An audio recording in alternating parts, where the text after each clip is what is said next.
The infectious disease hospitals help in checking this. I know that there's one infectious disease hospital in Calabar. I don't even know if it's still functioning. There's even one in Yaba.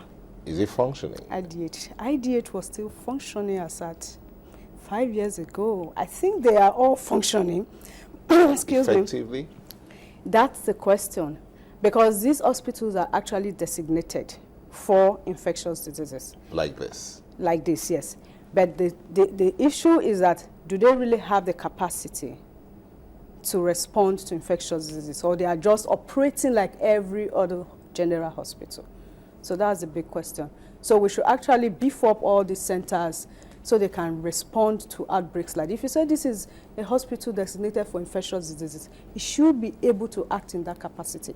If you say this is a center of excellence for Ebola virus disease, for Lassa, it should be able to act in that capacity. In terms of personnel, clinical, the doctors, they should be trained to identify and respond effectively to these outbreaks. If you say this is a center for tuberculosis, like one we have, I think, in Zaria, does it have the capacity and the wherewithal, the equipment and the facility to act in that capacity? So that's a big question. We have all these centers all over, but the issue is that, do they have the resources, do they have the personnel to act in these capacities? What would be your last word to the viewer who's still a little frightened as to the spread of this disease?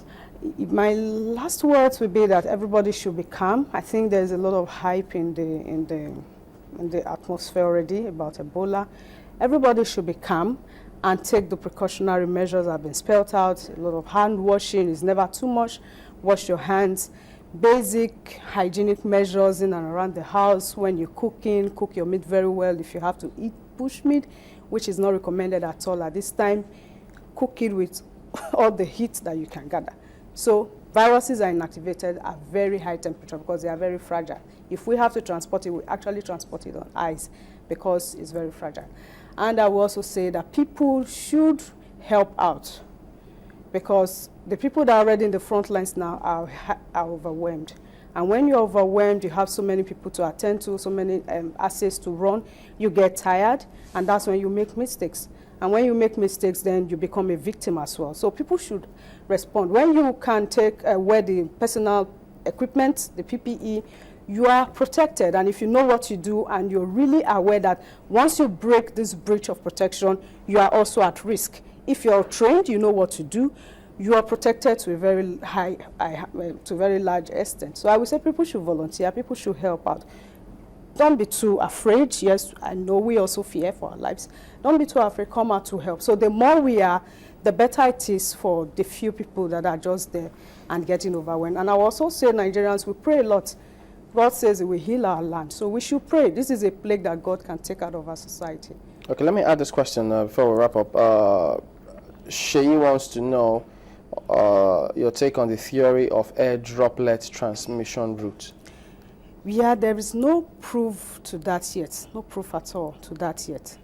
Though I would say that you should not stay very close to somebody that is severely sick.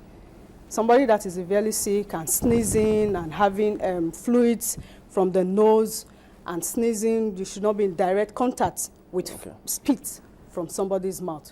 But right now, there is no proof that the virus can be aerosolized.